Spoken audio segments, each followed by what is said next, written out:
Hi guys, to our viewers and listeners, welcome back to our Mantou Podcast episode. What number na ba tayo, guys? 10. Episode 10. Episode 10. We're supposed, Finally, we're on our what happened to, we're supposed to go on live, but unfortunately, we're trying to fix a lot of stuff, which is how can better receive our audience. Pero yun, welcome back to our listeners and podcast followers. I'm your host, Vaughn, and I'm with me, Scott and Francis. Say hello to them, guys. Hello to them.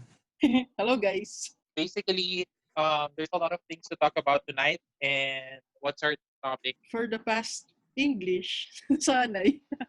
Podcast nga pala ito. Okay. Well, you can be free. You can be free whatever you want. You can use, whatever medium you okay. want to use. We can be like Tangless naman eh. People can understand. Okay na nga, Bon. Okay na. Trying to explain talaga. I'm so happy because I have my lapel microphone. Congrats. So, yeah. This past few weeks, parang I've been looking on Facebook. Tapos I've been seeing a lot of initiatives. Di ba last episode, we talked about minimalism.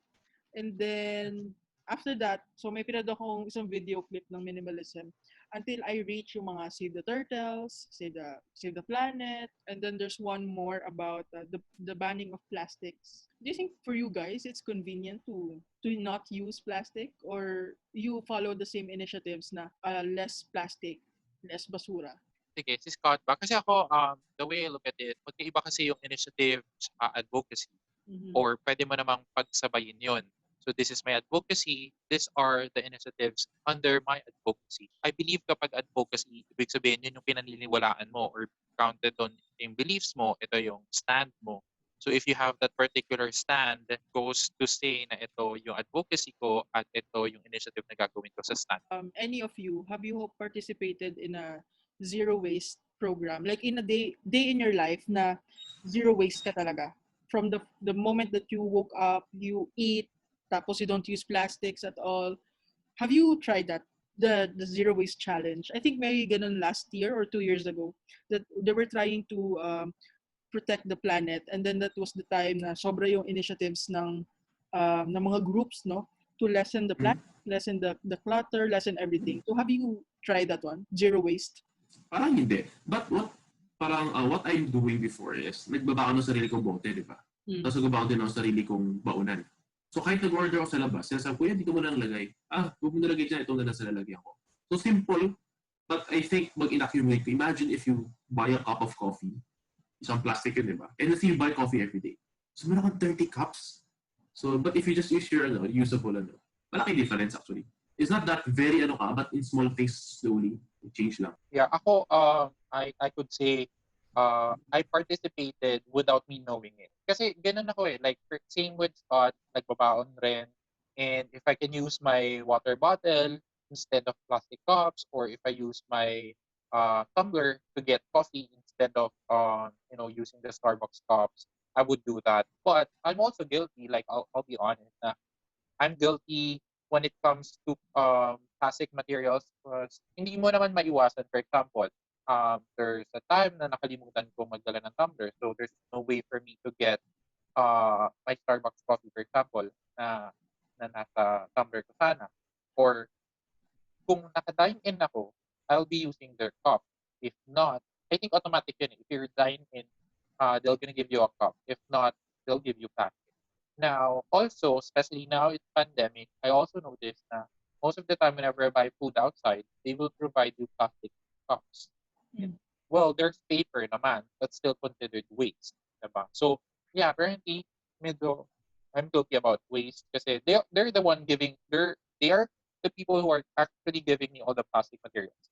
But ako kasi, pag bigay nila sa akin ng plastic materials, ang tinatapon ko is the boxes kung saan nilagay yung food because I transfer it sa plate ko.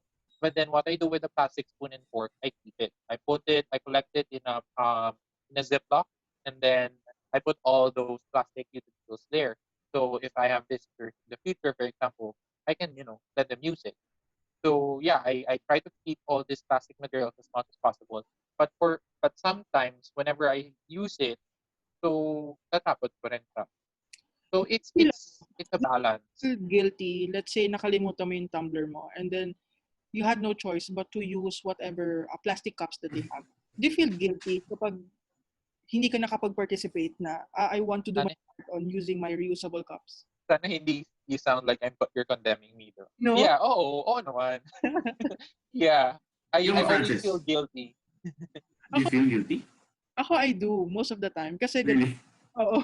Kasi when you have like initiatives, di ba the first stages towards initiative is information. So the information you get from the pros and then the cons, and then next to that is interpretation. How do you interpret those information that you got? Do you agree? Do you disagree? Is it a risk or not risk? Uncertainty, certainty. And then you identify, what is it for me? What can I do? And then comes your initiatives. Ano yung pinaka-plan mo towards that information na na-receive mo, on how you interpret it and how you identify it to yourself. So for me, normally environment always has a soft spot on me. So whenever possible, I bring my own utensils. I have my own straws. I have my own cups. I have my own spoon and fork and chopsticks. Pero yun nga lang, not all the time, I can bring it. Kasi I always forget my bag. Oh, nasa Tim Hortons ka na, and then you get discounts. Shucks, nakalimutan ko yung tumbler ko, sayang yung discounts. So for me, it reflects din na effective din sa akin yung may mga discounts that you get. I think in Starbucks, you can also get discounts kapag 5 peso. Kung sa pansin ko, there are shops, kumbaga, I remember when I go to Dunkin' Donuts. Kasi natansya ko, sakto ba to? Hindi ako lugi. Sige, ito na lang ate. Tapos pinupuno pa nga nila eh. I don't know if that's a way of them encouraging you, but napansin ko, when I give them bottles, kahit sa Starbucks ako, sa any coffee shop, pinupuno nila lagi. Which sabi ko na, hindi siya more than napuno, pero pinupuno nila. So I don't know if that's a good incentive also. Pero yung guilty, wala ka pa sometimes, wala pa. Parang sometimes I think na sayang, sana dinala ko. Pero di naman yung mga feel bad sobra. Pero pag yung nasanay ka na, syempre may konting ganun tatama. But you let go, or else sira lang araw for that. Is it worth it for a productive day? At least it becomes a lesson for you. Or maybe it's the one to stop you from eating. May ginawa ko, sabi ko, okay, I will bring my own baunan so that ma-remind ako lagi. Tapos pag wala akong dinala, hindi ako kakain. Parang gano'n, para maalala mo. So, depending on you. I don't think there's a strict rule. Depends on you. Yeah. Siguro lang, may problem lang with these kinds of initiatives is, syempre, hindi lang naman yung industry ng, let's say, straw or plastic, di ba? Sa Cavite, they ban the plastic. So even in the malls, you cannot use plastic. They will give you the paper bags. Now, napansin ko is, pag wala ng plastic, and then people who are working for that plastic factory, mawalan sila ng work. So, yung pressure ba talaga na binibigay ng mga advocates against plastic, nagpo-provide ba sila ng job? Kasi causes and conditions. I think yung trend naman natin, hindi naman siya bigla. The people who are doing plastic, I mean, when we talk about plastic, it's most likely, yung one-time use plastic. Diba? Hindi yung mga hard plastic. So I think they should already be expecting the shift of the trend. And they should have enough time to move. Kasi hindi naman biglaan to eh. It's been years. So if I'm in the plastic business, I'll think na, okay, I'll be prepared na anytime people will not use my plastic anymore. But I don't think it will justify naman the other way na it's harming more of the planet. Ang reason lang is kailangan trabaho. Because we're discounting the fact that naman iba trabaho nila. If you innovate, same, it's still a job. So I guess naniniwala ako causes and conditions nga. I think depende sa timing, depende sa nangyayari or sa sitwasyon. Kasi if you notice, I think yung initiative na yan, hindi lang sa Cavite, I think it's also implemented in Makati. When I used to stay in Makati before, you can get plastic utensils from the restaurant or fast food chains kasi bawal siya. Same goes with the grocery. There's no plastic whenever you need to get items, diba? Tapos ilalagay nila sa plastic, tapos wala nang ganun. So you have to provide your own, or else you have to buy materials na meron sila. There's the eco bag. So I think even in Quezon City, they also implemented that. But you know what I noticed recently, the past few weeks, when I went out of my condo, I went to the mall and tried to see what are the changes. After I declare on these GCQ, people can start eating na, provided they're following the social distancing, diba? Pero you're going to use plastic utensils, and there's no metal spoon and fork. Because what they're thinking is, may possibility na lumikit yung COVID dun sa metal. So if it's plastic, it's safe. And after the person using it, you can throw it away. I think we're also shifting to the new normal, which is we're going back to plastic. That's what I noticed then. So I don't know if it's... I remember, si Makati, di ba? Makati, I saw their 10-year plan before they banned the plastic. Have you seen it? Actually, ano pala siya, 10-year plan. And then, every few years, parang restaurant should cut off like from 80% to 50% or 30% until zero plastic sila. So it's a long process. So I guess that's fair enough for the businesses na slowly wala yung consumption nila and mag-transition. So if other cities could start that now, okay, we have 10-year process of transitioning. So the businesses will have enough time to transition. And I think that's the key. It's more on not only activists, because if you just only know, ban plastic, it's not enough condition. Maybe you can, instead of protesta ka, maybe encourage more students. You gawa ka ng online movement. Okay, why is plastic bad? How do we do it? What are the options? Businesses can also do that. For example, groceries can say, they still have plastics, but they charge higher. So imagine if you go to a grocery and they charge you 5 to 10 pesos for a piece of plastic. You would remember that. Diba? The next time you go, alam mo ko na budget na 50 pesos para nasa plastic. So with that notion, it will help people to remember. It's not big, but 5 pesos times, let's say, or 10 pesos per plastic times 5 is 50. If you go to a grocery, isang bulk binili mo, it's 100, ha? 100? Plastic lang yun? When we emphasize that. And then slowly, we train the mind, okay, magdadala na lang sarili kong bag kaysa naman ano pa ako. It's a total shift of society, but I think it's possible. Why do you think that we're having a difficulty shifting to non-plastic? I think alternatives. Or, alam mo yung the problem of FMCGs, kaya hindi nila matanggal yung plastic because of the sachet. Because Filipinos most of the people are poor, di ba? And then the only way they can distribute to the poor is not by bottled plastics, but by sachets. So other FMCGs, since mga millennials na rin, what they did was to have this refilling, let's say shampoo, they refill like shampoo, which I think is a great idea. If they can just accredit sari-sari stores, yung parang tubig, you put your cup there, order ko isang, let's say, Sunsilk, 5 pesos, ganun karami, for isang likuan. So, okay na siya. So, instead of plastic, imagine mo, they can just bring any container. Because the companies maybe are also thinking of their protection, baka makasuhan sila or what. So, maybe they can innovate on that side. Question, di ba, even if you buy in bulk or hindi siya sachet, plastic pa rin yung lalagyanan ng yung container, di ba? But that's easier to recycle, alam ko eh. So you're saying to the literal plastic? Yeah, sachet. Yun yung sobrang dami sa Philippines. Because of the poor market. Diba, I mean, one case, Divisoria, everyone's using plastic there. Was it banned there? Not yet. Diba? So that's one case. If you notice 7-Eleven, they're implementing brown paper bags. So there's a lot of stores na gumagamit na ng brown paper bags. Pero if you notice, Divisoria, we're not ready for that. All of the people there are still using the Sando bag. Think about the trend. If you can use eco bag, much better. Pero if what I notice kasi, okay, ito dito, whenever I go out, I have my eco bag. Kung bibili ako ng prutas, sa fruit stand, they'll give you Sando bag. And per piece yan bumili ako ng onion, isang Sando bag. Bumili ako ng garlic, Sando bag. Bumili ako ng ang dami ko ng Sando bag. You can say na dito na lang sa eco bag. Yeah, actually sinasabi ko 'yon. But then there are things na hindi mo ma-avoid. For example, tokwa. So watery, you have to use. May ganun part na you can't not, that's a wet market. So, kumbaga, it's still better to use plastic kaysa maglilinis ka at maghugas ng isang banding tubig. I mean, the cost benefit. So, probably the markets who can already have alternatives, i-shift na nila. Tapos, in addressing this, maybe it's more on educating how we try to dispose para when they recycle it, it's easy. Probably ganun yung ways natin. May nabasa kasi akong article na, so I think hindi siya applicable sa Filipino. We didn't have the opportunity to practice it yet. According to the article that I read, yung mga bagong, like the millennials, the Gen Z, are more conscious on what they purchase. They're more conscious kung saan galing, kung paano na-raise, kung free-range ba yan or what. At the same time, conscious din sila on how they contribute their trash to the planet. I think yun yung kailangan, we have to learn from other countries on how their youth are affecting talaga the manufacturing of plastics. Kasi right now, hindi na nila talaga, hindi sila bumili anything with plastics. Kasi it's just too much plastic.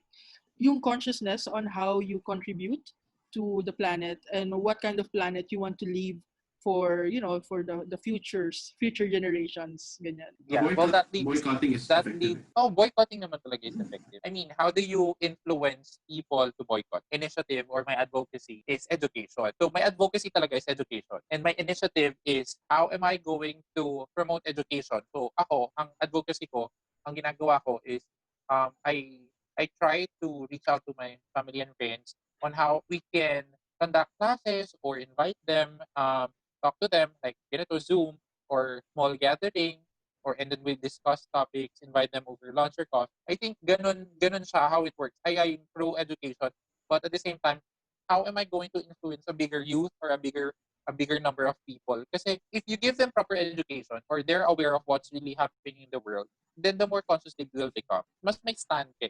If the person is educated, if the person is aware, it's not really just educated like nag-aral ako at nakatapos ako ng full bloom education. It's really more of like awareness too. So if you are open to learning, if people are open to learning, then the more they will be educated and aware of what's happening around the planet. I think, no, it's a random idea. What if, let's say, parang, if a government, imagine if a government would spend $1 billion, okay, just to promote the not use of plastic.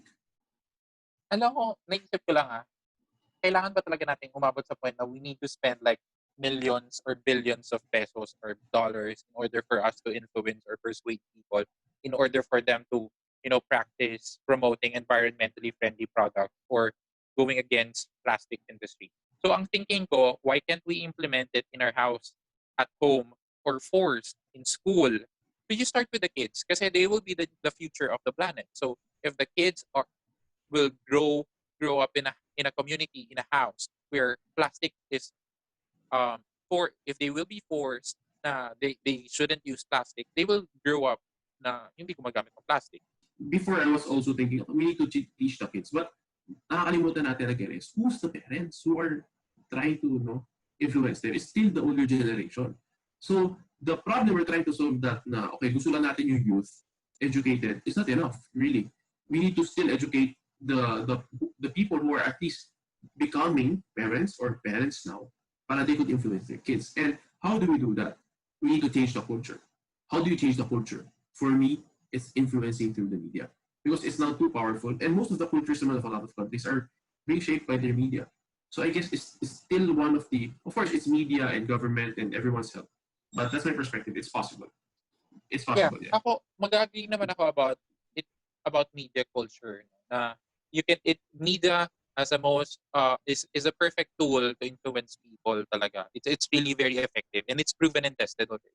What I'm saying is, how are you going to make sure that it will be walang bad intention or gets mo the control of the media rin kasi. If freedom of expression is everywhere and again going back to freedom topic before, if lahat pwede na doon, lahat ng gusto mo sabihin, you can use the media as a tool, walang magpa-follow. Ito yung advocacy mo, may kakalaban sa'yo, and then it's opposite side. If there's no ruling, if there's proper ruling na I think tama yung gusto niyang sabihin, then every people should follow. I personally believe media and government should work together. It coincides together.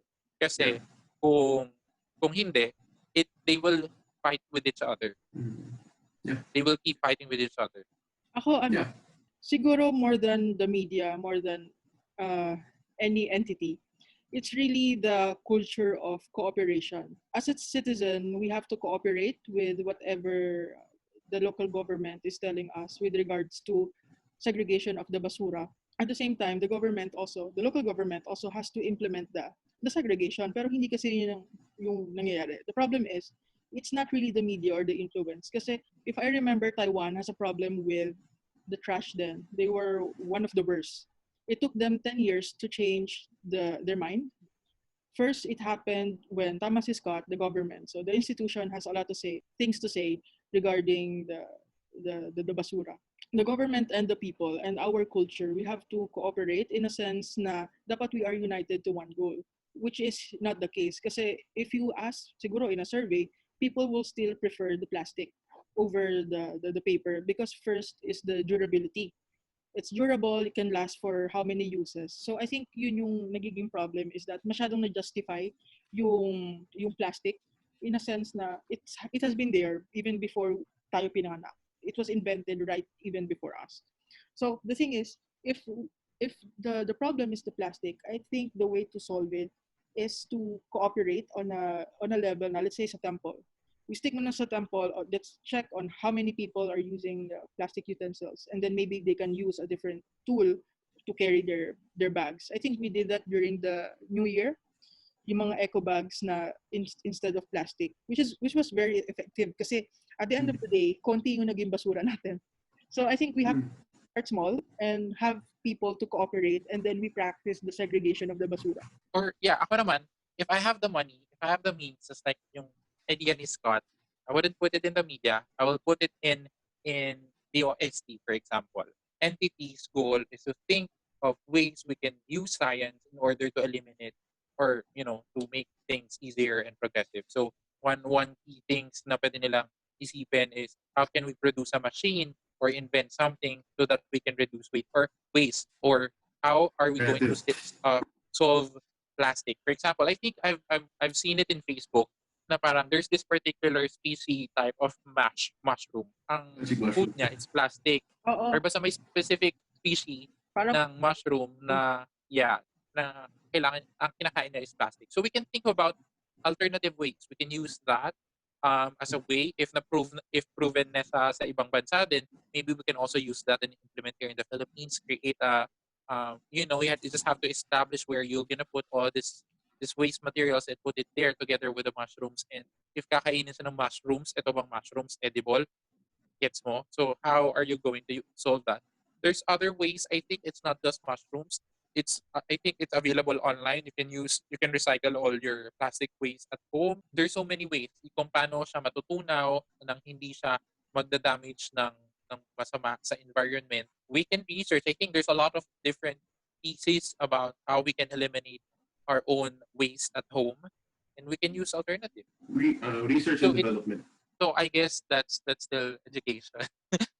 Yeah. So and with all this knowledge that we have, then we can implement it through media. So yeah, bottom line is, I've learned today. What I've learned is you really have to uphold what you believe in, and think about the pros and cons on what will happen on all the actions that you're gonna do, especially as individuals. Diba? Anything that we do, it can affect others. It can give good to others, or it can damage the environment. So we should be aware. We should be mindful of all our actions, because that's the most important thing. How to use our brains, diba? How to use logic, all the things that we're doing to make sure that we're not wasting not just our time, effort, but our resources, most especially, because we're not the only ones living in the planet. Yeah. So I think as a Buddhist youth, we practice compassion to other people, right? I think the other people should also be the planet. Once when we think that we want to be compassionate to our planet, then we'll make sure that we don't do anything that would harm the things that we love, the things that we're compassionate about. Or in general, we don't want to hurt the environment. So when we become more mindful of each of our actions or of our decisions, so it's okay if we have the habit, but we slowly change so that we can, have lesser harm and do more good to our environment. Ako siguro as a Buddhist youth, my pledge is, of course, I don't know much about recycling. So contribution I can make is to use my stuff, the utensils that I have, the metals, yung mga hindi one time lang. Kasi if the thing is, we only have one planet. If we don't need to contribute to the trash, we just have to contribute to the solution. That's what I think. Let's add to the problem. At least one less human Well, being. since you guys mentioned it, no? Ganun din ako. As a Buddhist youth, I will make sure that all the things that I've listened from the both of you, Scott and Francis, I should, apply it in my own life. I think this is really a very fruitful discussion, kasi diba, we learned something, and although we already know these things, even in school, naturo na yan sa atin, or nakwento na yan sa atin ng parents natin, or probably our friends, this is the chance for us to reflect on the things that we already learned. If we learned it before, then are we applying it, or are we doing something about the things that we've learned, or are we implementing it in our own home? So yeah, let's avoid plastic, or if we can reuse it, let's just reuse it. Reuse your things. Bring your bottles. Bring your own lunch boxes. Bring your own spoon and fork. You'll save more. 360 plastics a year or more. A very fruitful. We ended the first season. 1 to 10 lang kasi yung season. Yeah, finally. Yeah. The end of the first season. Where I'm so excited to the upgraded version of the Mantou Podcast, and I'm so excited to to discuss a lot more topics with you guys, Francis and Scott, and me especially because I have so many things to learn, and I wanted to explore more as a newcomer here in the temple and as a Buddhist. I believe that there's so many things that I still need to know, and you guys, I'm sure that you guys you wanted to share more about what you guys know, especially to newcomers like me. So thank you for sharing your wonderful advice and lesson and the things that Thank you that also. changed your life. So to all our viewers and listeners, thank you for supporting our initiative in this kind of project, the Manto Podcast, and we This is will be also an, bringing in. this is also an initiative. Sorry. What? Oh, Right. yes, this is an initiative, di ba? It is an initiative. I believe I will consider it as an initiative in order for us to share our learnings, our knowledge to other people. Um, Whether you're a Buddhist or you're not a Buddhist, I believe anything that you will listen or hear from us is something beneficial to your life. And if you're open to participating in the Manto podcast, please do send us your like or comment us. And hopefully soon we're gonna have our own YouTube channel and eventually conduct live broadcast streaming through Hopefully. social media accounts like Facebook or Instagram. And hopefully we eventually gather a lot more youth to eventually applying Buddhism culture. Akala ko naghanap ka na ng bagong co-host for the season. For the season 2. Yeah. Okay, Okay. So guys. Thank you yeah, so thank you. much. Thank you Thank you guys. so much. Enjoy and have a great night. The next season. Bye. Bye.